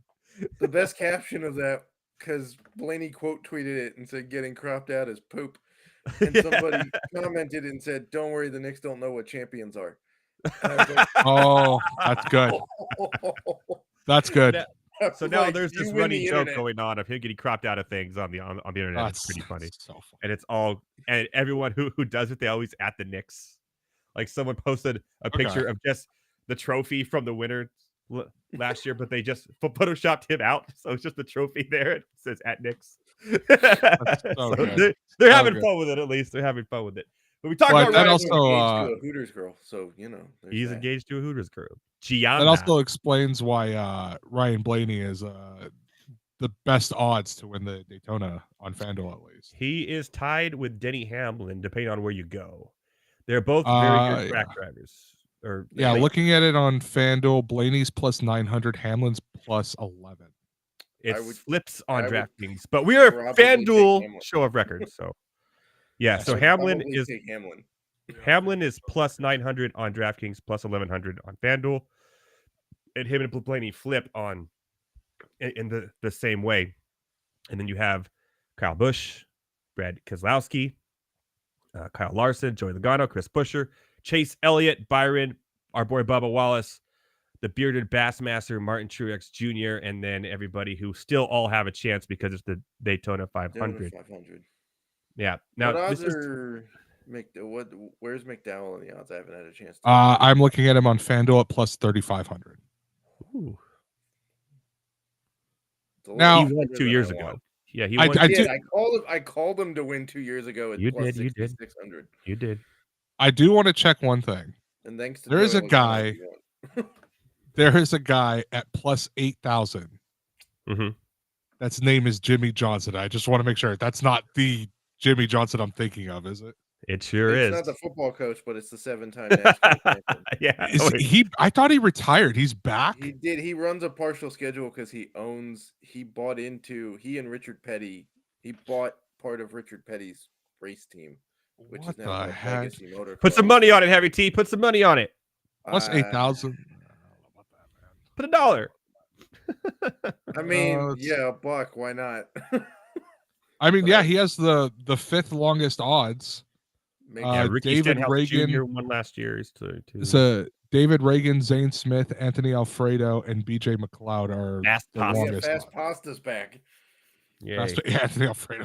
That's his nickname. Is Fast Pasta. That's good. Yeah, that is the Jimmy Johnson. His nickname's better than his driving, though. So. Right, so the Daytona 500, of course, we're talking about is the start of the NASCAR season. Excited. Yes. Of course, Matt and myself will be doing grill versus grill this year as we did last year, but we're changing a little bit to where it's not as random as it was. Yeah. Like, what are you making? Oh, I'm making beef stew. What are you making? Meatloaf. This year, we're actually going to go head to head in themes. So for this one, we are doing like what Heavy T had yesterday for the Super Bowl, an American classic because it's the Daytona 500, which is the Super Bowl of NASCAR. Really, it's weird that it's the first American race. The first race of the year is the Great American Race. It's the first and not the last. But he will be doing hamburger sliders, right? Yep. And I'm going to be doing my twist on hot dogs, not just your traditional hot dogs. I have some fun I'm going to have with them as well. And each week we're not making standard sliders either, by the way. Oh, I know. Nothing you do is standard, Matt Selz. No, man. May have some nice beef. May have gotten some pretty nice beef to make these. Some Wagyu? Got some of that Wagyu? Heck yeah, man. They have Wagyu in Nebraska? Heck yeah, we do. Okay. I don't know the difference, Wagyu. By the way. It's Australian Wagyu. Nice. I don't know the difference. It all tastes the same to me. No, man. Wagyu. Look, man. Good. I'll be real. I'm gonna side with Matt on this one. If you don't know the difference between Wagyu, if you can't taste it, you have the taste buds of a child. Sorry, man. It's distinctly different. Maybe I just never get it. I just never I'm going to spend an extra $10 on this Wagyu where I could just get 90-10 ground beef and I'm fine with it. Like, or not get the Wagyu. So you gotta, bro. Look, I'm gonna be real. You gotta treat yourself once in a while. To some treat yourself. You know what I did when I was in Vegas last time? We went to this. I can't remember what it was called, but it was this Asian restaurant that was in the Wynn Encore, right? Mm-hmm. Dude, I got myself some lobster sushi, little gold flake on top, dude. Treat yourself. Whoa. An actual gold flake? Yeah, little gold flakes on top, dude. They put a gold flake on top so they could charge you more money so you eat it? I mean, low key, it Yeah. was comped, so I didn't have to pay for it. But still, treat I mean- yourself, my guy. Okay. Gold covered lobster sushi, but that wasn't Wagyu. Wagyu, am I saying that right? Wagyu. Wagyu, It's yeah, Wagyu. Yeah.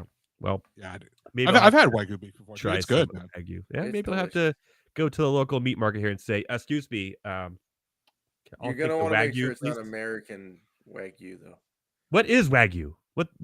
It's a breed Is- of cow that has more fat content, so the steak is more marbled, but the fat is different. How do you make a though, like, Wagyu cow? Did two Wagyu cows have to make a it's a Wagyu cow, breed- or it's a breed of cow.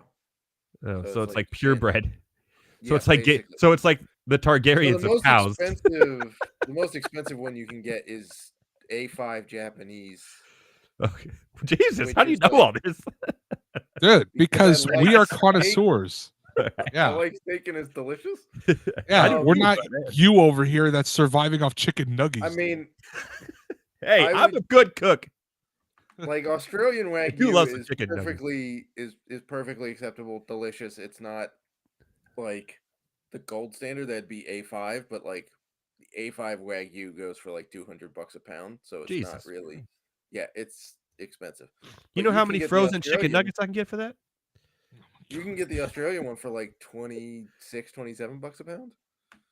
Correct answer, by the way. Dinosaur chicken nuggets are the best ones. Yeah, the Dino Nuggets are the best. Costco size Yeah. bag.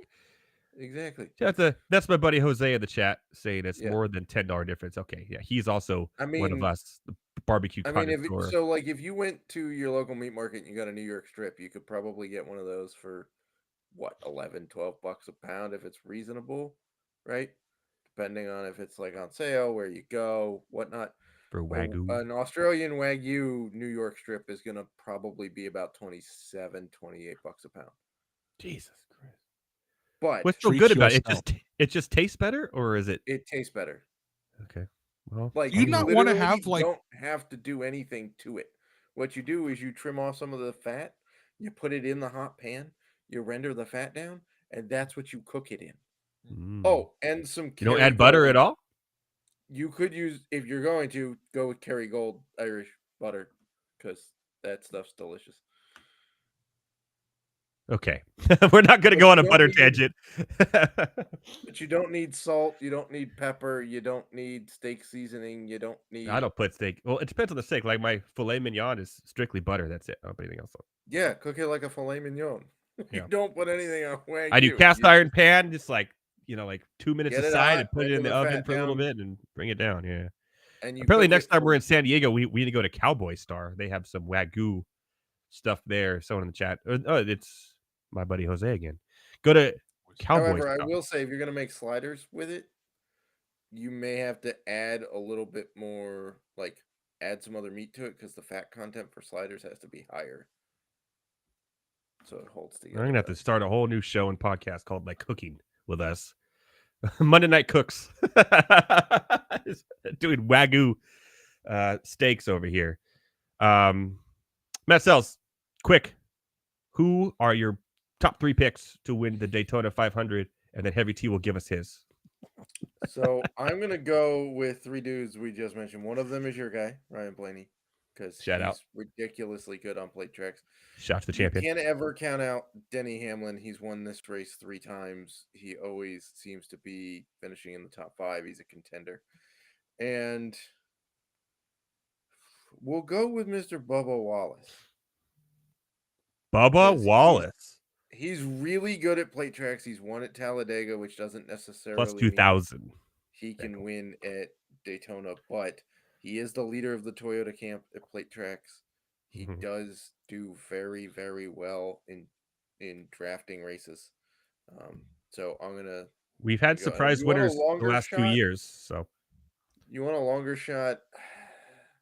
Like, if you want to just sprinkle like a quarter on a guy, David Reagan's intriguing. If you want David to go more Reagan? serious, okay. yes.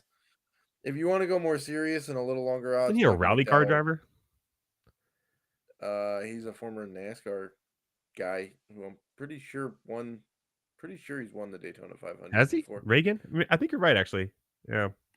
But I would go with, if you want a longer shot, McDowell's the guy. Yeah, he won 2 He's years done it ago. before. He completes a lot of laps. Ricky Stenhouse Jr. won last year, barely. That's how this race goes sometimes. So there's going to be the big one. There's going to be the big crash that takes out 10 people, just like every year. I would not bet on MTJ though. By the way, if he wins, so be Martin it. Truex? Yeah, The bearded Bassmaster himself. he gets snake bit at these tracks all the time. Well, my goal is to get my boy over here, Tyler Heavy T Soto, into NASCAR this year. And this is a start. The Daytona 500. You should watch the Netflix series. You should also watch the Netflix series. I did not know they had one on NASCAR, so I'll definitely have to check that out. It's like a 6-part miniseries, but Pretty good. It's not as good as Drive to Survive. I will say that. Okay. I haven't seen Drive to Survive. I need to see that. Is Drive to Survive is that the F1 one? Yeah. That one's really, really good. But the full speed NASCAR one, basically NASCAR was like, hey, Netflix, come film and whatever you find interesting, film it. So it wasn't done by a bunch of people who understand NASCAR. It was done by newbies coming in and filming whatever they thought was interesting. So it's a fun ride, man. And playing DFS NASCAR is a lot of fun. Because you could be like in last place and a caution happens at the end. Talking about Michael McDowell. Win. So he won, 2 years ago? Yes. 2 years ago, Daytona 500. Okay. I was winning $0 on FanDuel in turn 4 of the last lap of the Daytona 500 until Joey Logano decided I'm going to block my teammate at the time, Brad Keselowski, and they wrecked. And Michael McDowell won, and I went from winning $0 to literally 3/4 of a mile down the track winning $2,500. The last lap. Okay. First off, that's wild. Yes. Second, I actually do remember that ending because I remember there was some beef between the two. There was a lot of beef, and Keselowski ended up leaving the team after that year and starting his own. Well, yeah, joined Jack Roush, but yes, yep. And the owner of the Red Sox, Liverpool, who he cares more about right now than the Red Sox. I would too. Heavy T, who do you got winning the Daytona 500? I'll take a coin flip between Keselowski and Elliott. You could pick either one, and I'd be fine with it. But the two that I will for sure take, we just mentioned one of them, but I will take Logano and Busch because in order to win, sometimes you got to drive like an a-hole, and they both drive like a-holes. By the way, he does watch NASCAR. I do watch. By the way, narrative. Here's a narrative for you for Kyle Busch. So, Dale Earnhardt Sr., legendary NASCAR driver, drove the number 3 Austin Dillon's car because RCR is the team he drove for, right? Took him 20 years to win his first and only Daytona 500. Kyle Busch has never won the Daytona 500. This is his 20th Daytona 500. Oh, and he's driving for money RCR. on that right now.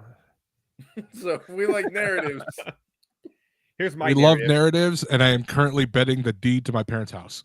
So we'll see how that works out. Awesome. Good luck with that. So you're either going to be awesome, or your parents are going to hate you by the end of maybe Monday because it might get delayed. He won't be able to afford that Wagyu anymore after that. I'm taking Ryan Blaney. Ryan Blaney is the last NASCAR person to win an actual NASCAR event, not counting the Clash. He almost came back and won from starting last place, by the way. Ryan Blaney wins. By the way, technically he did not win in Phoenix. He finished second. That's true. He did get second, but still win the championship. Heavy T, we'll explain that to you later. But thank you. Appreciate it. It's the first time that's ever happened. Kind of like this overtime rules in the NFL this last week. So it all makes sense. Not really. But I'm taking him to win, and he gets to the playoffs after race 1. And then from there, I think he's going to be – a lot of people are literally not looking at him, and he's a champion. Literally, the Knicks didn't even post about him on their own Twitter account. They posted Bubba Wallace. I was sitting directly next. But I do like Blaney this year. I think he has a really good year, better than last year, which is kind of scary. But I also like William Byron this year. Well, to be honest, it's not that hard to have a better year than last. I mean, I know he won the championship. What is going on here, Matt Selz? In terms he had of a great playoff. He dominated in the terms of- playoffs. In He's the terms of Patrick wins- Mahomes of NASCAR. Okay, whoa. Well, He well, dominated Tone the it down. playoffs. He Let's tone it dominated the down. playoffs. Dominated the playoffs. Dominated. Yeah, with speed, not with finishes. There's a difference. He always won had two- speed. He won 2 races in the playoffs. Yeah. And should have Okay. won the last one, but freaking Ross Chastain was being a watermelon seed eating butthole. We'll explain that to you later too, Heavy T. By the way, if you want to see an amazing move, Google Ross Chastain at Martinsville. Hell yeah. I did a short on it. That's pretty funny too. When he The to move make was the nuts. championship, he was like, Is that the halfway guy through who like completely scraped the wall? yeah, Yeah, and passed okay, like yeah, 5 no. people all the way in. Yeah, That move's was also illegal now. Nobody can. yeah. Now nobody it's can do illegal. that. That was the last. I that was do the first and remember last. that was one of the rare instances where NASCAR went mega viral on Twitter I mean, it was. because it was absolutely insane and no one had ever seen anything like I it. watched it live. I couldn't process what the hell happened. I was watching. I was like, that is the ultimate effort move I've ever seen in the I was history. like, Chastain just and wrecked. the angle has to be just perfect to do that too, and just take your foot off the brake, pure gas, and just ride the ring around everybody, and it worked. They He hit that did angle perfect. studies, and most of the time you're going about 60 miles an hour through the corners at Martinsville because pretty tiny track. Yeah, it's a pretty small tight track, yeah. corners, right? Chastain clocked 160. 100 miles an hour more and passed like To 10 give you an cars. idea, that's about what they do in the corners of Daytona. Yeah, That's crazy. This guy did it on a half-mile track that's flat. Half mile awesome. track this flat is just bonkers insane. that's Martin. Like, I'm trying to no, I'm just literally just trying to picture a dude going 160 at the LA Coliseum just and I think Thank that's you. technically that's a shorter. I think it's a quarter quarter of mile, That's a yeah. quarter mile. That's but still, like it makes no the LA sense. Coliseum is like racing around your high school track. Yeah. I mean, I wider, didn't do that but very well. That was a fun race. It sucked that they did it because of the rain. They had to move it to Saturday night, so there was nobody in the stands. It was fun though. Yeah, the funny thing is that because of the rain, and they moved it to Saturday, it was basically free. And to they made it anybody free. who wanted to show Yeah. up. Yeah. it was free. Yeah. Which Yeah, was so hilarious because they weren't initially going to allow people to show up to the Saturday practices. When they That's- announced the schedule, they had already sold tickets to the race on Sunday, and people just assumed if you got tickets for the race, you could show up all weekend. And NASCAR was like, "No, there's no. We're doing practices and whatnot on Saturday, and there's no tickets." So originally, nobody was going to be able to go, and then Twitter went in an outrage, like you sold tickets, and people, it's like a bait and switch. So the president of NASCAR got up there and was like, "Yeah, our bad. You'll be allowed to go to practice in the heats for free. Yep. You'll be just fine." And then they moved the whole thing for To free. to I know, and Saturday. I had UFC on. I had that. I was like, "What is going on here?" The Clippers were playing that night. I was triple screening that thing. It was yeah. it was And a lot That of was fun. fun for to be content. fair, it was the correct choice because It was. as someone who lives in Los Angeles, it was pouring rain for 3 straight days. Yeah, it So dumped it was here. 100% the correct choice. Yeah, one of our colleagues on, I think, a Thursday meeting. It was supposed to stop raining on Tuesday, and it kept raining through Thursday. I think by Thursday meeting, I got on a Thursday meeting. He's like, "Anybody got schematics for an arc? Because I think I need one." Yeah, it was pretty bad. I think, like, no joke, I think my lawn outside is still pretty spongy. Like, that's how much rain. They said you I guys just turned got off my as sprinklers for much the whole time. rain- you got as much rain in a day as you normally get in a month this time of year. Is Yeah, what yeah, is sounds what they about right. said. We do Yeah. have a little bit more rain here up in Central California, so I'm a little bit more used to it. You know, we got to water our Yeah. crops that feed people somehow. So- we don't And I have saw Magoo like cows. it here, though. was, I saw it was like 6 feet of snow at Tahoe. Yeah, 6 feet of Yeah, snow. Then and- up. Like Yeah, the thing was. I a live right by bomb cyclone Yosemite. in the mountains and an atmospheric river. Yeah, they closed And- Yosemite down completely up to Yosemite. As they here. should, yeah, because Big Bear was What are we? a blizzard. Like, What it is was a happening blizzard. right now? We're just talking about the random stuff. How was the weather 2 weeks ago in your neck of the woods, Heavy T? It was- Hey man, I get look. to, I get to grill. I get to grill in the snow on Friday. So That's gonna be fun. There you go. There you go. I'm gonna do some special hot making dogs. They're not gonna be sliders in the Chicago snow. dogs. They're gonna be Florida dogs. Not doing Dodger Dogs? Oh, get out of here with that. That's save that for another show. I'm trying to keep baseball low key until I actually care. I just don't care mean, this Not gonna year. lie, It's like the good I am news- the- currently looking at which race I want to go to this year because they're not coming to Fontana because Fontana's redoing the track. Correct. So I know that. Yep. Yeah. So Yeah, it currently doesn't exist. They started like it literally. yeah, where are they going down? I know Sonoma, obviously. That's up near me. That's They go to I think they Vegas just- twice. yeah, they're going to Vegas twice, and I think they moved Phoenix up by like a week. They do Phoenix twice. you'd have a blast, Heavy T. I'm not gonna lie, you would enjoy it. Oh, I'm sure I will. I'm not Like- gonna lie. I wanted to go to Fontana last year, and I almost did, but ironically, it rained that same weekend, and in Fontana because it's at the base of the mountain, they got snow, so it was snowing at that racetrack. It did snow for the Fontana race.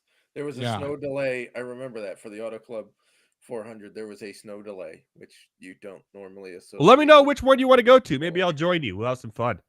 Look, We'll I'm get, just saying. Vegas go, is a hell of a track. yeah, Vegas is fun. Vegas- yeah. Obviously, it's also in Vegas. So Oh, the only thing about Not near Vegas the and strip, though. Phoenix, It's way the hell out there. yeah, no, I've heard it's way the hell out there. It's over by So- the freaking Air Force Base that's over there. Jeez. Vegas and Phoenix are the two closest to me. However, they are both within about 3 or 4 weeks, and I'm going to visit Houston around that time, so will not be able to make those. So if I do go, it'll be when they come back around towards the end of the season. I think they're both in the Yeah. playoffs. Yeah, Yep, they're the both Phoenix out there. race is the championship, and Vegas is, I think, this. Oh, we should go to the. Let's go to the championship. Vegas is, yeah, Arizona is the championship. Vegas Yeah. is in the round of 8. Round of 8. Yeah, it's the second. Yeah, Yeah, the third October round. and November. So if I go, it'll be down that road. If you really want to go to an awesome track, Kansas, if you want to travel, is You know what? My phenomenal birthday race. is around then, and normally I go to Vegas around my birthday, which is also the championship week. But now that they have the F1 race there, I went to Vegas last year. It wasn't as fun because there's just shit everywhere, That's right. I remember you telling me that. and everything They was had to redo slower. The manhole covers. which Yeah, was everything is hilarious. slower. All the if you want to get a cab, an Uber, it's slower. So maybe we'll just go to Phoenix for the championship race, NASCAR for my birthday next year. Let's do it. Might do that. Also, this is the first time I realized that Talladega is in Alabama. I thought it was in Yeah. the Carolinas this entire time. Darlington is in South Carolina, Okay, good to know. which Good is to also know. an awesome track. That is an awesome track. Talladega is a fun, like you got to go to the infield and see the Talladega creatures. It looks cool. I did see the I just movie. hear It Eric looked pretty Church. I just hear Eric Church in my head. Yep. Talladega. Yeah. good. Ooh, I do love that song. That is a great dude. Eric Church. Can Yeah, we talk we- about how he may be the goat of country music song? Yeah. I comp him to Bruce Springsteen. He is the Bruce Springsteen of country. Of music. country. I can see that. I like that. He has some bangers Also, he has too. a song called Springsteen, so it's easy to. He comp does to. have a song called I've seen him Springsteen. That's live actually a few good times, song, and yeah. he's Dude, fun. now we've we've got gotten- Eric Church the rest of the night. Oh, I we was should gonna say, probably we've go. gotten hella off track. Like, Man, we started on NASCAR, now we're off track, so that works. Hey, that gets But like, no, no, I you gotta really find it out should where go it to is. a NASCAR race because There you go, Rip Shot. I cannot explain the speed and sound does not translate through TV. It Okay. really does. I can tell you that they're at Vegas that they're driving 180 miles an hour into turn 1 until you go there and watch them turn a mile and a half in 26 seconds. You can't you can't fathom fathom it until you see it in person. It's like the speed of hockey gets faster when you see it. Yeah, in hockey person. live is way better than it is watching Oh, on yeah. television. I'll give you that. for sure. 100%. And, I went like, to the Long Beach Grand but- Prix a few years. That was fun too. But yeah, I want to go Just this the year. thump you get in your chest when the cars drive past the Grand is just it's impressive. Also, most NASCAR tracks let you bring coolers in that you can stock full of beer. Nice. You just buy a seat and bring a big ass cooler and sit there and drink beer. That sounds about right for a NASCAR race. Because you know why? Because this is America. And we rule. Yeah. The I want only to go track and I I want to would barbecue not- my Wagyu steak and drink my Pabst Blue Ribbon and watch them go 160 miles around a circle. So Yes, American the only right, track I would recommend not going to is Texas. Don't go, but to not Texas. American Wagyu. Well- No, I'm bringing the Australian one. Which one in Texas? Because I know there's one in Fort Worth and I think there's one in Austin. The Austin Well, track, so right? the one in Austin no longer hosts sporting events, basically. They Oh host gun no, shows. sorry, COTA does. If you go to COTA, which is in Austin, Circuit of the Americas, which NASCAR has a race there, also F1 has a race there. That is a spectacular track. Okay. Texas Motor Speedway, which is in Fort Worth, don't go anywhere near that track. I skip that race track on TV every year. That race is like one of the worst. It's there is. atrocious. It's terrible. The track is bad. COTA, isn't that a road course? Yes. It's a road course. It So is they a actually have to turn purpose-built- right, Heavy T. It is a Yeah. purpose-built F1 track. Basically, the designers of COTA said, here's all of our favorite corners from every F1 circuit, and they put it into one track and plopped it down in Austin, Texas, and made a purpose-built F1 track that NASCAR rents out for a weekend. Okay. Has one of the Okay. diciest turn ones anywhere in the world. Will that be The other- in the area of down there in I mean, Texas? Houston to Austin's like a 2-hour drive. Yeah. So Minimum. there is that. The other road track I remember as a kid was Watkins Glen. Is that still a thing? Yes. Okay, That one's I do- awesome. I do It's in remember that. upstate New York. And Okay. Sonoma, the Save Mart 200, whatever that's called. I don't know why I thought Toyota Sonoma Save was Mart like middle California. That thing is above San Francisco. That thing is way out there. Yeah, Sonoma. it's up in Napa Valley. Yeah, Jeez. It also It's used to be called Sonoma. Sears Point because that's what it's near. it's about a 2.5-hour drive from me up there. So about That's too far. about a 6-hour drive from you, Heavy T. Definitely more than that. And there's nothing out Montana there comes except back that. in a couple of years, then Yeah, we'll do that should for be sure. fun because they're basically turning it into a West Coast Bristol. And then we could go to Disneyland the next day. So Make a weekend out of ironically, that Circuit of the Americas track, that race happens the weekend after I leave. So that figures. Love how scheduling never works out. I don't know how people are still watching this, but they are. I don't know. Yeah. Thank you. Thank you. I don't know if anyone's still here, but thank you. We appreciate it. I can see them. They're still here. Well, okay, let's call it. Let's go on our merry way here. I know I want to watch this Clippers Minnesota Timberwolves game to be the best in the West tonight. Matt Selz will do Grill vs. Grill. I'm also going to put the Grill vs. Grill video on MondayNightRants.com as well. I don't know, over to MondayNightRants.com for Grill vs. Grill if you can't find anywhere else, but I'm sure we'll be putting up on the Fancy Farm stuff as well. Matt Selz, tell everyone where to find you at the Salesman everywhere on all your favorite social media platforms, right? Yes, I am mainly on X, I guess Twitter, whoever wants to still call it that. That's cool. Everybody. You can find my stuff on fantasyalarm.com, including MLB Prospects, which is what we started with Mhm. about an hour ago. Fair. NASCAR stuff is up there. So I'll have DFS previews for each race. I have betting previews for each race. Mhm. Tell you who to play. Do weekly MLB podcasts with my boy Colby Conway. Do weekly NASCAR podcast with Dan Malin and occasionally Mr. Edward Raus. Your boy. Never go smoothly when he joins the pod, though. It turns out into this last hour, pretty much. Yeah, basically. So yeah, that's where you can find me. I guess the Daytona's coming up.